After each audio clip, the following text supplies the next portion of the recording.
focus of this is when one door closes and you think things are really bad, another door is going to open up with a better opportunity.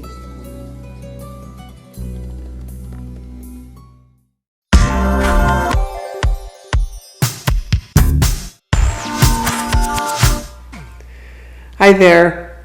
All right, so here I am in Cleveland, and I had a series of jobs. My first job out of high school was at a bank, and then I worked for a brokerage firm, and then another brokerage firm, and then H. Stern, which was an advertising agency, and I'll tell you, if you've ever watched Mad Men, it really was like that. They would go out at lunch and they'd come back totally blasted. I mean, it was unbelievable, but it was so exciting to have all of, when you got a new client or there was a big push for a new product, it was, the whole place was all in a hubbub. It was amazing.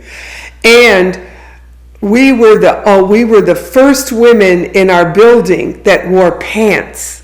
I know that sounds ridiculous, girls, but women did not wear pants in those days. We wore dresses and skirts, just like good little girls did.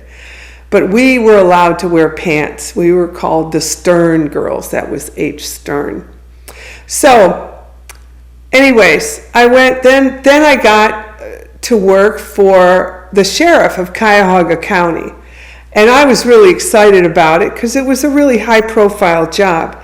Although he was very macho. He used to yell from his office, "Hey, Legs, come in here and take a letter." Because we wore those really short skirts in the 70s, So we had a national sheriff's convention that our office was hosting. So me and the other 4 girls were the hostesses. And we had a big reception one night, and one of the girls told me that had been there a long time. She goes, "Don't leave yourself, don't get where you're by yourself with anybody."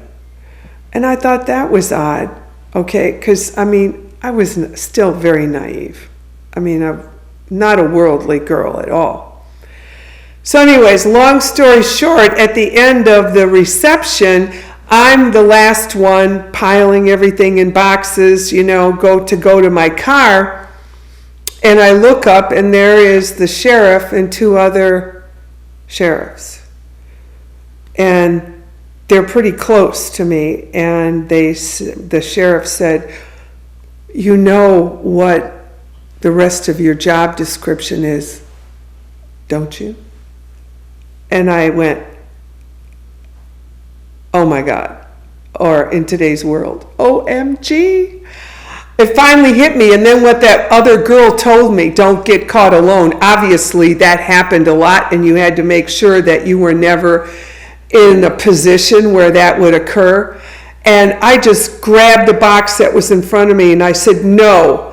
And I pushed by them and got in the elevator and went downstairs and left. Well, that Monday when I came into work, one of the captains, the head captain, came in. There was no one else in the office but me, and I thought, that's really odd. But I didn't put 2 and 2 together until this captain came in and said, "You're fired." I said, "Why?" We all know why, right? He said, "Your letters aren't any good. You don't do well with letters, and that's important for the sheriff." Okay. So I called up my boyfriend, the stockbroker, from the session before I told you about. And he picked me up, and I told him what happened, and I told him what happened Friday night, which I had not told him about.